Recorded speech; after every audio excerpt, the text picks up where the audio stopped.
Hello, everybody. Hello, welcome. Can see you all arriving. Very nice to see you.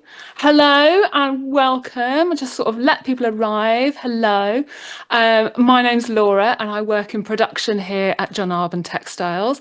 And I'm delighted to be doing this section with Rachael from Cat and Sparrow, who dyes beautiful fibre blends on some of our fibres and some of her own blends. And she's going to be talking us through what that's like, how she does it, and the difference, I think, between dyeing on yarn and dyeing on fibre tops.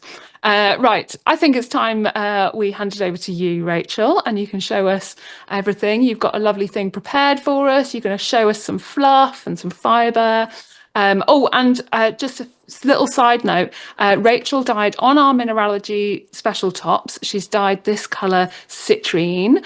It's been so popular this morning, it has sold out, but we've just had a little chat with Rachael and she says she'll dye some more. So have a look on the website if you think, actually, I really want that. There's like a not out of office, like a little thing you can say, tell me when this is back in stock and we'll get some more dyed up and send it out to you. So lovely. Glad you really like citrine. Right. Over to you, Rachael. Hello, everybody. Thanks for coming. I'm hoping this is going to be interesting. I've got a little slideshow prepared just to sort of make sure everything's quite structured. Otherwise, I tend to go off on tangents and get all enthusiastic about things. So I'll just start sharing that with you. Amazing. There we go. Great. So this is a presentation that I'm going to be doing, and I've realised I've left the word yarn in there for some reason. But I wanted to talk to you a bit about the differences between dyeing fibre and dyeing yarn, because they do need quite different approaches. So I'll start with a little introduction about me. This is me in the picture with my business partner, Kathy, who I met in Melbourne when we moved there in 2010. And I learned to spin and I bought a spinning wheel, which I didn't particularly care for. So I sold it and I sold it to Kathy. And when we met, it was like just instant friendship. And we started selling handspun yarn together, and then we started dyeing fibre together and selling it, and we became together Cat and Sparrow. And then when I moved back to the UK at the end of 2014, she carried on. She is Cat and Sparrow Fibres in Australia, and I'm Cat and Sparrow UK. And we talk, and she's the ideas person. She's got great ideas, so we're still in contact.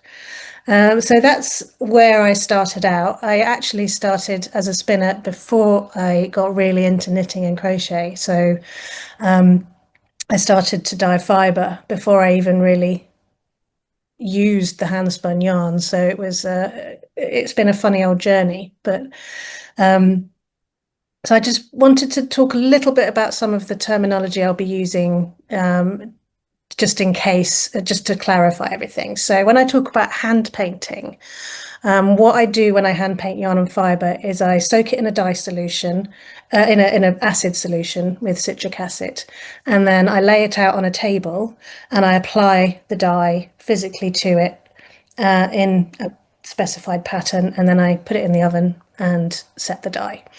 So, and when I kettle dye, I submerge the yarn in an acid solution, which is usually vinegar and water, and then I add dyes in various ways. So when I speckle, that means I'm shaking dry powder onto the hot yarn or fibre. And layering basically means that I will put a base colour in when it's cold, and then as the water heats up, I will add different colours, and they take in different ways as it heats up.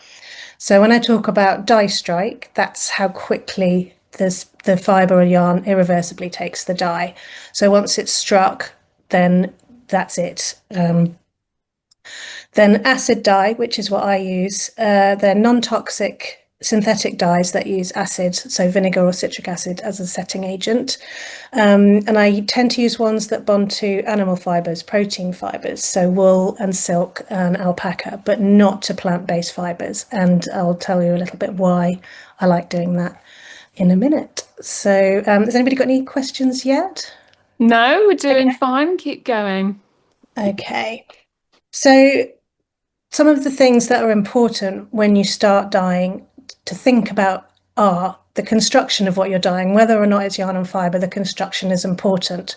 So when you're talking about fibre, it's whether it's combed or carded.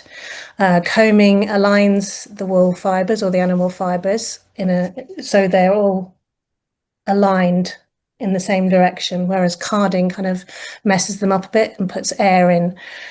So it's more airy. With yarn, you need to think about how many plies it has and how tightly spun those plies are, whether they're woolen spun, which is when you spin a carded fibre, or worsted spun when you spin a combed fibre, although there are variations in between. That's the basic rule.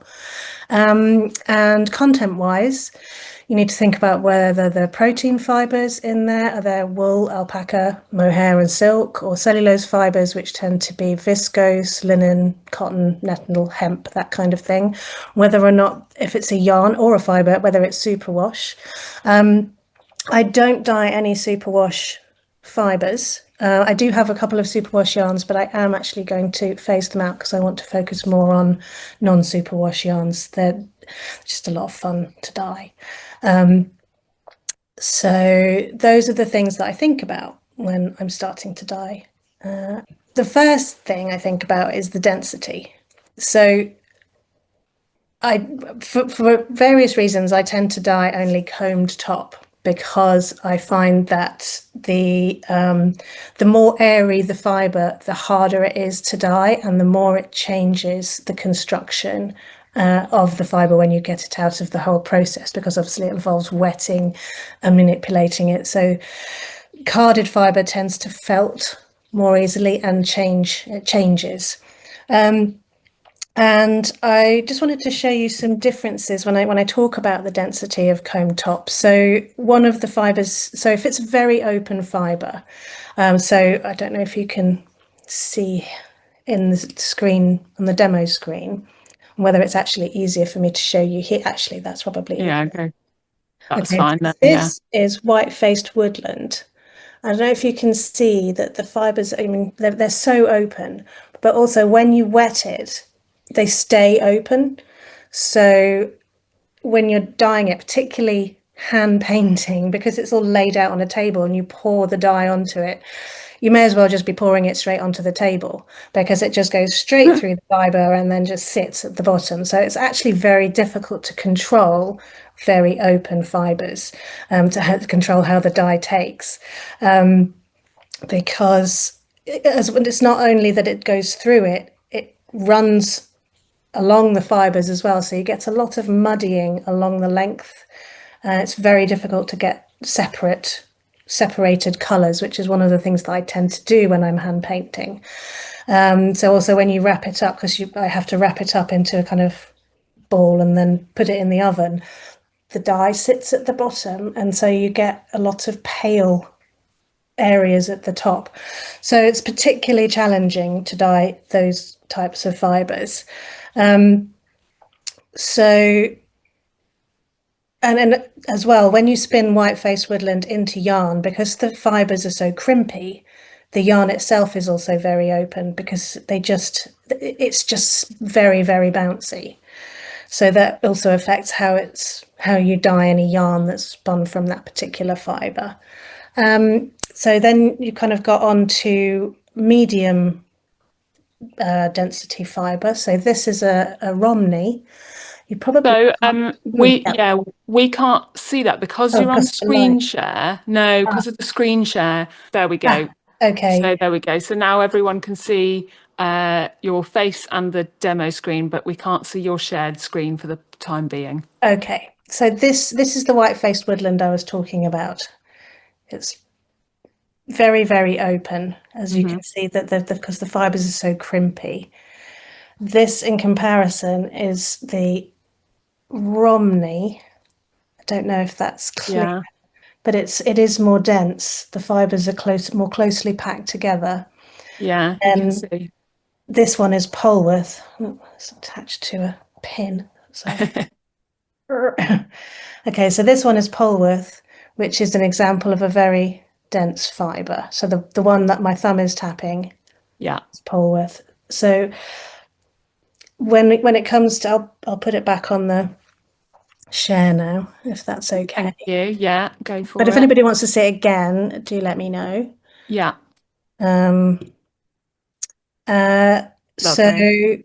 when it comes to medium density fibers, they're actually really fun to dye because you do get a lot of control, but it's also really easy to distribute the fiber throughout, distribute the dye throughout the fiber because, I manipulate it with my hands, and so I push the dye through the fiber. And when it's a medium open, it's easy. It just goes through before the dye strikes, and you don't have to worry about making sure it's gone all the way through. They're great. And then when you get to dense fibers like silk and Polwarth and merino, you have to be really careful because it takes a while because they're dense for the dye to permeate through, but then it strikes before it's got all the way through to the Ah, center. So yeah. you have to kind of push it more, but then be careful about not felting it. So it's like a balancing act. And it's fun. I really enjoy kind of seeing how the different fibers take the dyes and how you can use that with your color choices. And it's like with Yeah. kettle dyes as well. That works with Polwarth. That it takes. So, for example, when I'm kettle dyeing Polwarth, if I pour a dye into it when it's hot, it just takes it straight away because it's so dense. And that's a very different reaction to when I do that with, say, alpaca, because it will run through more easily. And the same is true for yarns as well. So the density of yarn really is determined by how tightly it's spun, and then how tightly it's plied, and the number of different plies. So the more plies, the more dense it is. And superwash yarn is also more dense because of the process, which flattens down the scales on top of the wool so that they don't catch on each other and felt. But in doing that, it makes the actual fibers more dense. So Right. there's no kind of airiness for them to run through. That's why with superwash fibers, speckling works really well. Nice. Because it just dyes really, just bangs straight on and the speckles set really easily. Whereas non-superwash fibers tend to be a little less easy to do that with. So, can I ask a couple of questions, Rachel? Yeah, sure. So, one from the chat is Jack is asking, is this something you've learnt through experimentation and figuring out, or is there a book about how to dye on different densities, or is there? I'm not sure if there are lots of really good books about dyeing, Yeah, but this is something that I've just learnt through yeah, experimentation and practice, and yeah, just discovering, because it's not always true that a dense fiber is difficult to dye. It just mm, needs a different approach. Whereas some dense fibers are not fun. Like I don't really like dyeing Gotland because right. as you look at it, it just felts. Honestly, Gotland's one of those fibers. If you leave it in a box and don't touch it, when you take it out, it's It'll still be felted. So it's amazing. Um, And I was wondering how this density is affected by when we gill things together. So we have pre-blended, say, our Devonia blend that you work with. So we've yeah. blended a couple of different fibres together of different densities, and then we've sent them through the gill box a couple of times. Hmm. And how does that affect that density and your ability to felt it? It doesn't really. I mean, you have to kind of Uh, approach it Diet. each time. So when something is blended, it has its own character. Mm. The more blended it is, the less difference there is in the different between the different components. So actually, I'm going to go on to talk about that in content. But I mean, I've actually got. Hang on, let me stop sharing and I'll show you something. Right, can you see the demo Yeah. screen? Yeah, we've got it. This is my Blueface Leicester silk and linen, and this is quite thoroughly blended. I mean, it's gone through the blending machine 4 times, but you can still see that's really clearly linen. Whereas if you look at this is Romney, Polworth, and mohair, and that's blended 4 times. You really can't see No. the difference. And it's the same with the Devonia. I can't tell the difference when I'm dyeing Devonia between the different components that are in it. Yeah. I mean, that I would say that's a medium density one. It's a real joy to dye that one. Love it. I love how it takes the dye as well, because Wensleydale is very lustrous. So when it takes dye, it reflects the light back, and so it takes dye really strongly. And then with the is it Exmoor Blueface? It is, isn't it? Yeah. It's less lustrous. So that kind of mix really gives a lot of depth of shade to the actual end result. It's got quite a lot of subtlety in it, even though it's not easy to see the different components. Anyway, did that answer your question? Yeah, that's lovely. Thank you.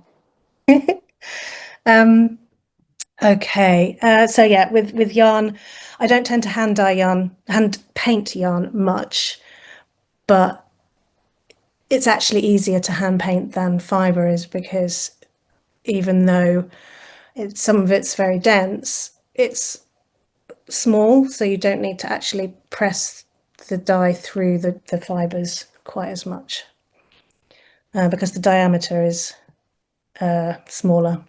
I keep forgetting words because I'm menopausal, so apologies for that. It's all right. So that's the density, which is the main thing that I think about, and a lot of it's instinctive. So you kind of get a feel for it when you put the fibre in water. Right, next one. The next bit is content. So when you think about the content, you need to think about how each component behaves. So for example, mohair is really, really prone to felting. So if I'm dyeing the Will-o'-the-Wisp, which is my mohair silk lace weight yarn, can you see the demo screen, or do I have to stop sharing again?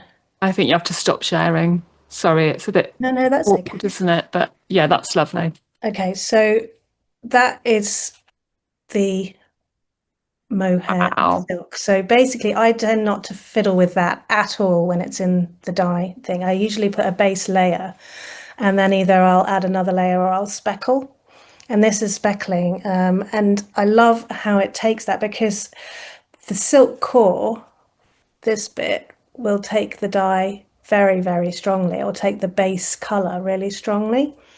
I've chosen the wrong thing here because obviously it's speckled, but and then the fuzz, when you put the speckling on, grabs the speckles so that they just set really, really quickly.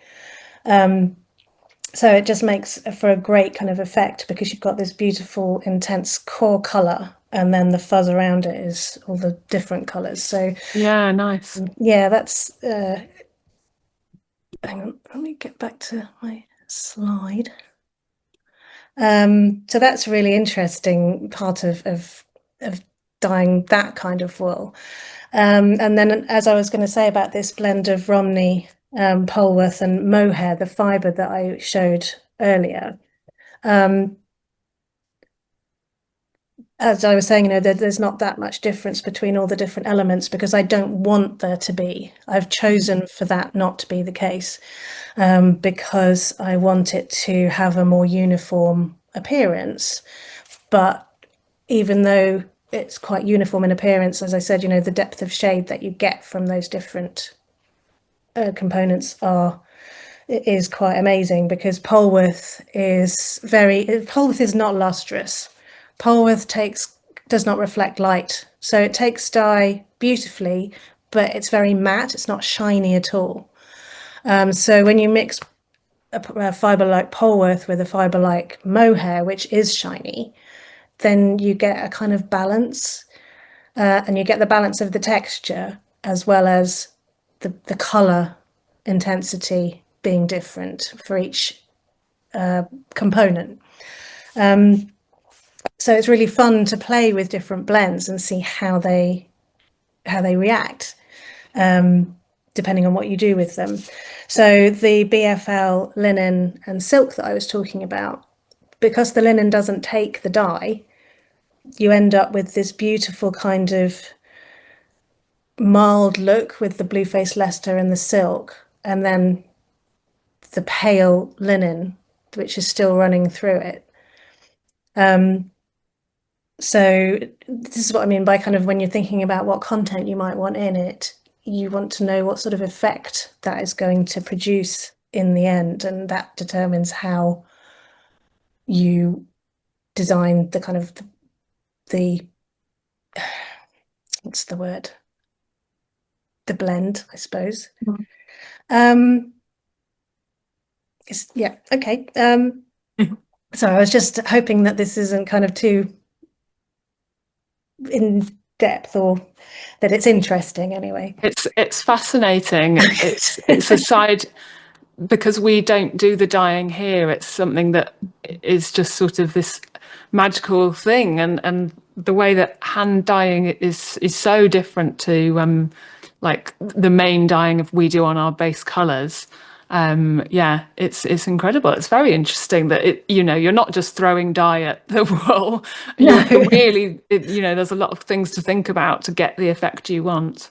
it's Yeah. true. But I mean, sometimes I do just want to throw dye at things, and that's fine. I suppose, I mean, I learned by doing that, but now, Yeah. it's all part of what I'm doing when I'm dyeing. It all comes together in how I want to put things together. Yeah. Um, what was I going to? Oh yes, I was going to say about the Eco Warrior sock that I have, which I'm going to show you in more detail in a minute. And that's a blend of Blueface Leicester and Tencel. And the Tencel is a man-made fibre that does not take the dye.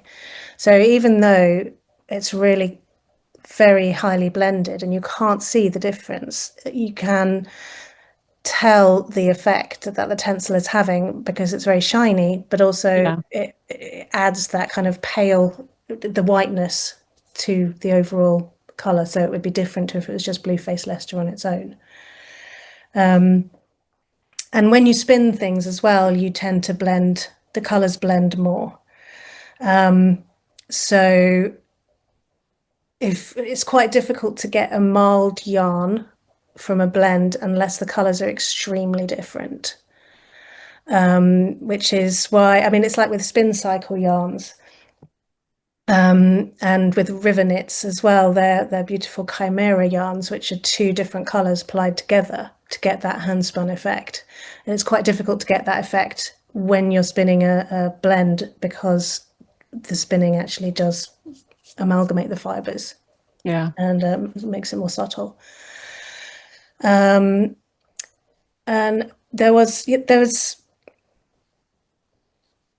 yes, I was going to say that my Romney, hang on, let me show my screen again.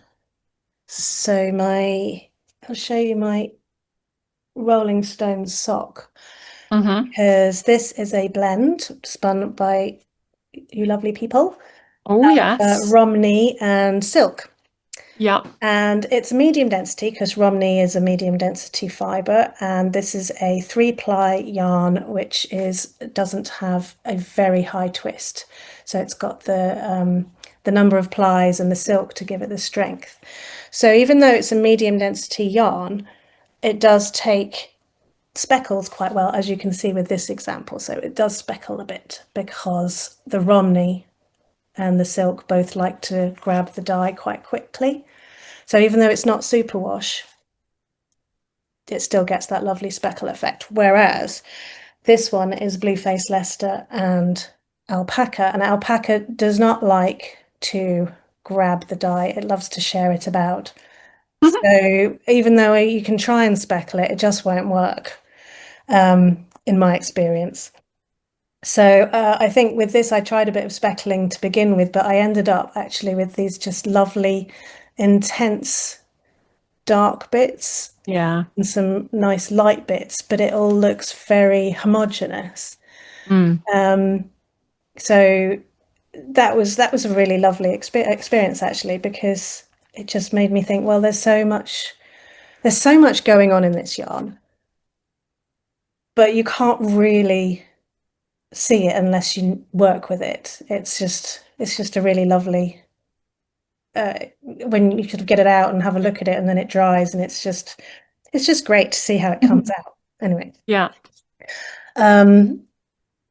And another thing, so this is the Rolling Stone sock again, and this was the first color I dyed on it. Ooh, it's And gorgeous. it was a funny one because I dyed it kind of turquoise and got it out, and it just looked a bit boring. So then it dried, and then when I put it back in, I put the next color on when the water was cold. So instead of it being hot and then the dye grabbing straight away, you got another layer of quite homogeneous color. And then, so you can see there's a sort of pale turquoise and then this forest green. And then on top, it's a kind of blend of olive green and navy, which just gave it this incredible sort of rich green color. And I just love how, playing around with the heat, and it just, yeah, it was just magic, that one. I love this one. I see it in your face, Rachel. It's so sweet. You're looking at it like it's your little I baby. know, I feel like that about all of them. Right, so let me share my screen again. Can I ask a couple of questions while Yes, I've of got you? course. Patricia was asking, is there a difference in technique and results if you're dyeing from the clean lock form as opposed to a blended top? Yes, yes, definitely.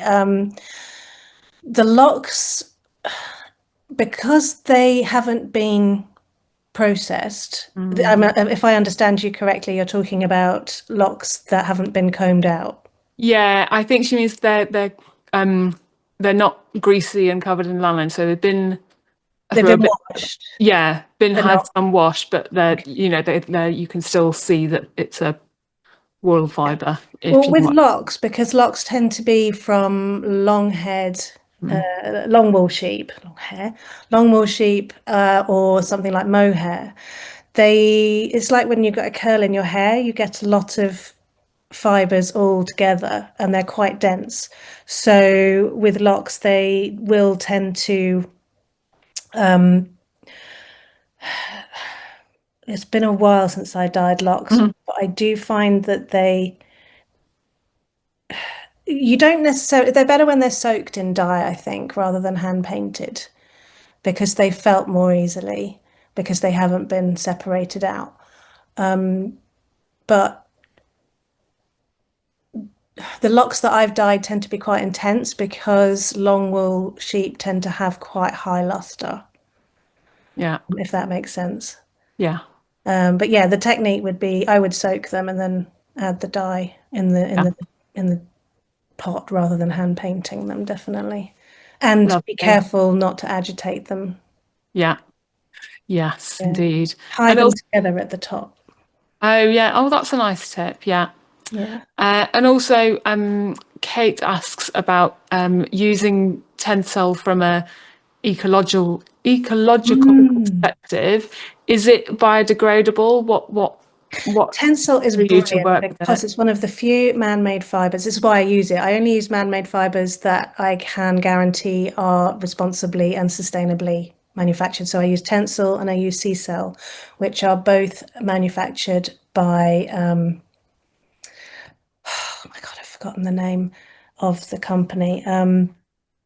But it's the only company that manufactures viscose with a closed system. So anything that goes in is then processed so that all the toxins are safely disposed of, and then the water is put back into the system. So Amazing. nothing is kind of put out into the environment. There are no toxins, and they only use easily replenishable sources like I think Tencel uses eucalyptus and Sea Cell uses sea kelp, Love. which are quick growing and replaceable. So Yeah. I'm very careful about that. I don't use any other kind of viscose because it's quite sometimes quite difficult to trace. Mm. So those two in particular are very very ecologically sound. Cool. And is Tencel biodegradable? Yes, I believe it is. Yeah. Cool. Lovely. I'll let you get back to wherever we were in your talk. Okay. Where are we? So the next is the end result. So what I'm going to do here is look at these two different preparations. So one yarn, one fibre, both dyed in the same way. Yeah. So the kettle dyed. So I put them in the water. I put the base colour, which is a kind of creamy vanilla, and then I pour over for three different types of pink. So I've got the red, kind of rose pink, and the kind of mauvey pink. Mm. And I just want to show you how differently you can approach both the fibre and the yarn. So I'm going to stop sharing again and show you Hmm. samples. So first of all, I'll look at the yarn. So the yarn is this Eco Warrior sock with the tencel. So that's how it looks in the skein.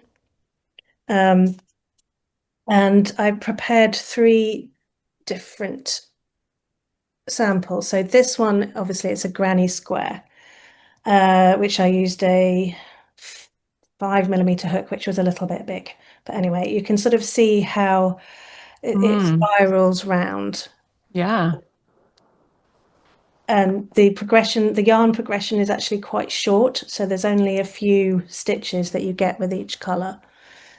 And this is the knitted and Tunisian crochet versions. Ooh. Oh, Yeah. don't often get a Tunisian crochet I swatch. love Wow. Tunisian crochet, especially with variegated yarns. It's so Yeah. joyful to see. I mean, this is the knitted version. It's Yeah. actually quite similar. It's actually quite similar. I don't know if you can see. So Mm. you've got the kind of pale at the bottom here, and you've got and it goes through the same. So you've got the Yeah. red and the pink here, but it just looks very different. And what I really like is because the Tunisian crochet is two passes, you get these stitches that look like knit stitches on Mm. one pass, and then you get these lines on the Yeah. next pass.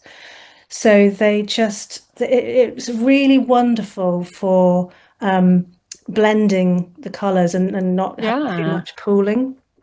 Yeah, they're This one, interacting in a different way, aren't they? So, yeah, and it's interesting on that swatch how you can see there's a patch where we can see the V's and a patch where we can see the lines because of how yes, the the red and the white are sort of swapping places almost. yeah, exactly. It's great. I love Tunisian Yeah. crochet. And then of course you've got the stocking stitch. Hmm. Um, so you can actually see how long the different, because this isn't a hand painted yarn, it's a bit more random. Yeah. So it really, you can sort of do the plan pooling thing, which I've never done because I'm just simply not that organized. Um, but so that's how these three kind of the yarn behaves. But you do have also you've got a lot of control when it comes to the spin. So the where's the here we go. So this is the top, which is on pole Mm. width. So you can see how kind of beautifully matte the pole width is. Um, and what I've done, just move that out of the way. So I've spun it in three different ways. And you can Ooh. see there's three completely different yarns there. So this Yeah. one is I spun it from the fold, which for those not in the spinning know, you put it over your finger and you draw it from the center. So when there are color changes, it blends them because it's bringing it from both sides. So with this one, you can see the colors are much more blended.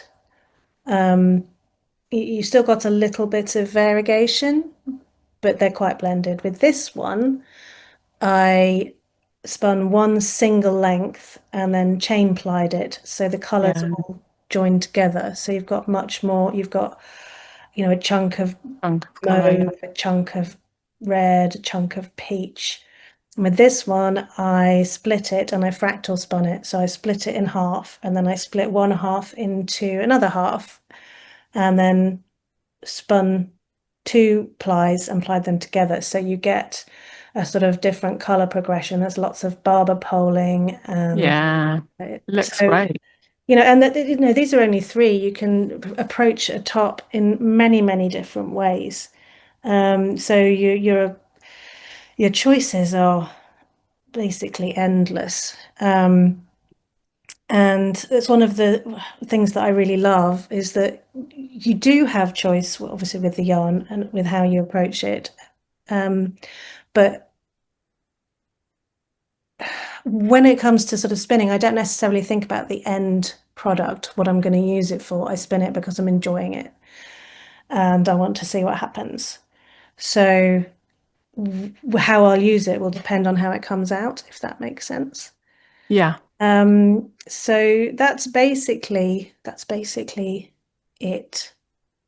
Um, it I have nothing else to say. It's something that I've always wondered when I see your dyed tops in these little braids.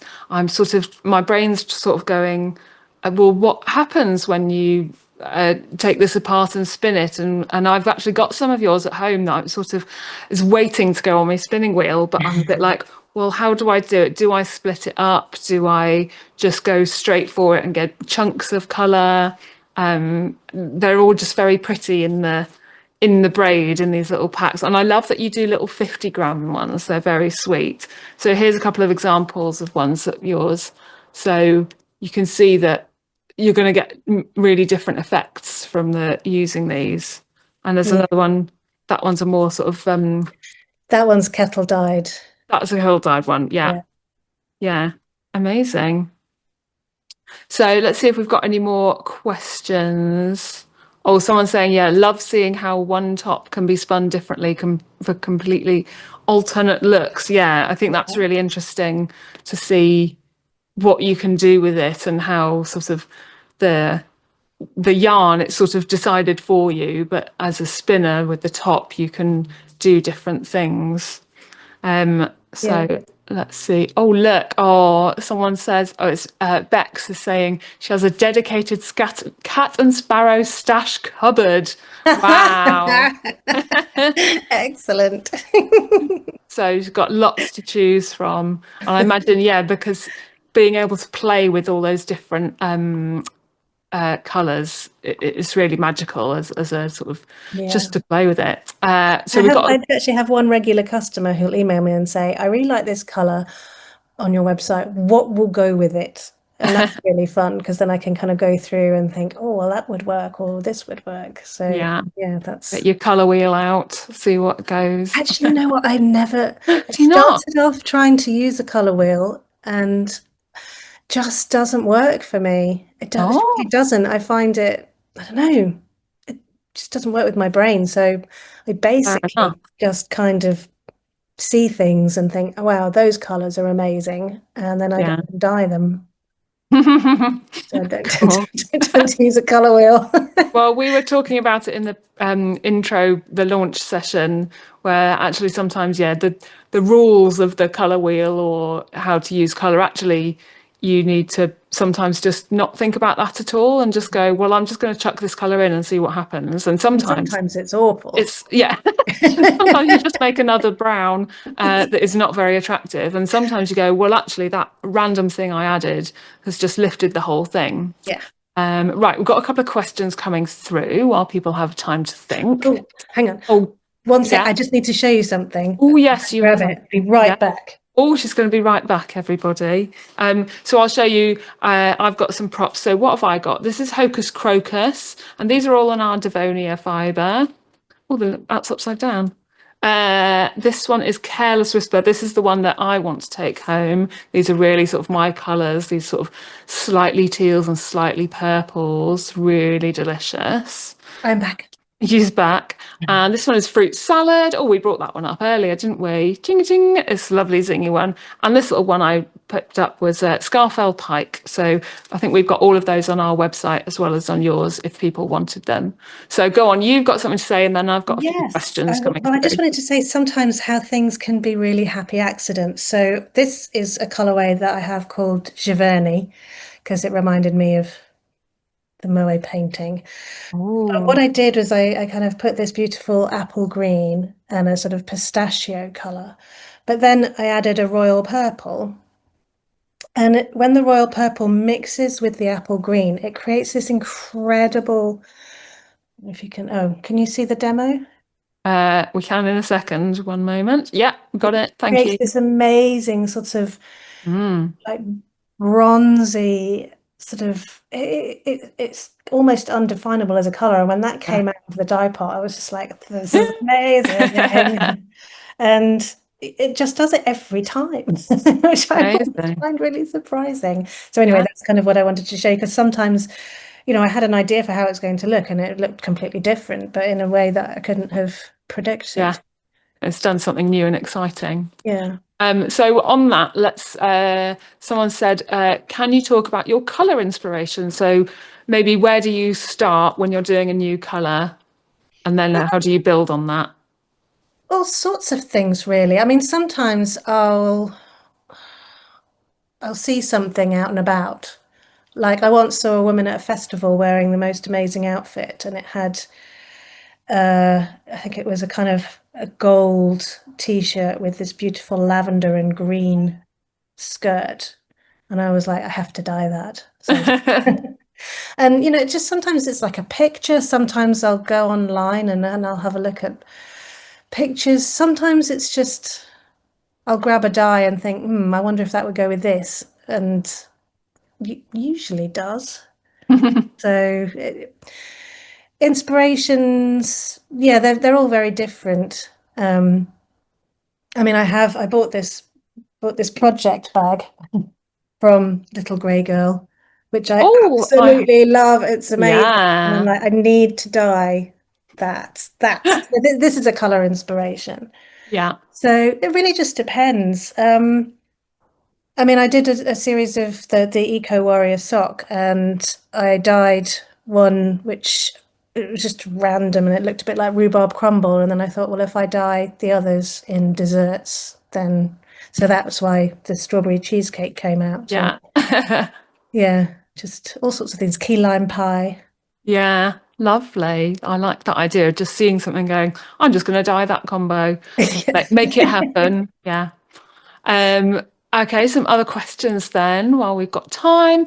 Have you got any advice from Catherine? Have you got any advice to help avoid felting when you're hand painting fibre? Take it slow. Hmm. Be gentle with the fibre. So what I've found is that when I'm pushing dye in, I tend to use this kind of movement, Yeah, very slow and gentle. And you can be actually quite firm, but just slow. yeah, You don't want to kind of rub it or agitate it. Um, and also, I mean, because I don't make up dye solutions in advance, I make them up as I use them. So the dye, the kind of little thing is hot, but then I dilute it with cold water just to kind of make sure that it's not really, really hot because that will affect the hmm, dye as well, the fiber as well. yeah.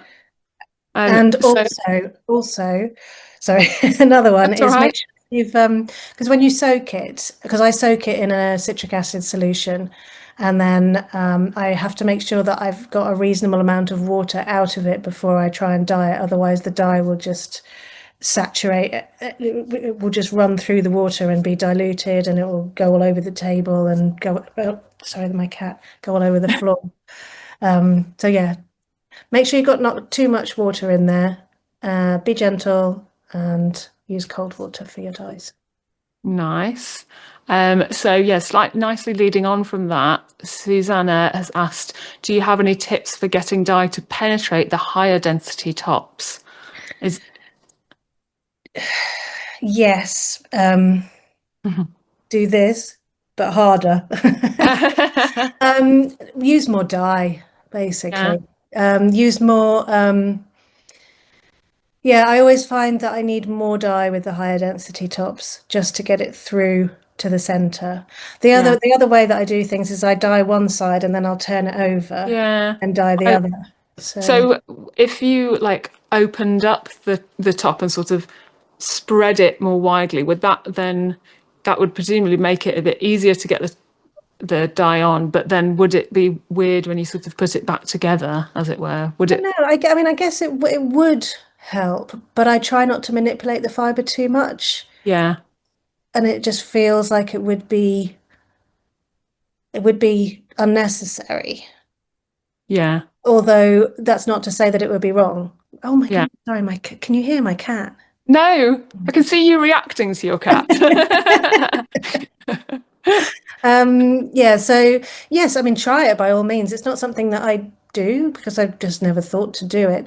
Um, but yeah, try it. Why not? Yeah, I think I feel like potentially it's another really exciting effect that if actually only the surface of the top is Mm, dyed and inside you've still got a core of undyed, that's mm. still going to produce something exciting. Yeah, Be like a yeah, nice no, it definitely surprise does. inside. Yeah.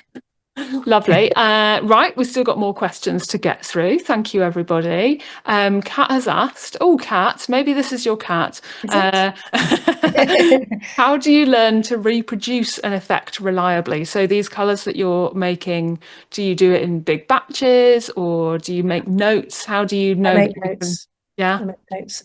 So I put the recipe on a little note card and then I file yeah, it.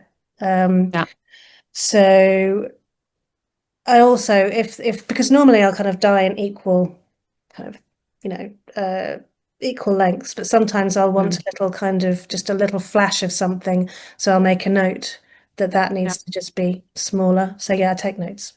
But I only dye Lovely. in batches of 4 or 5 usually, Yeah. grams.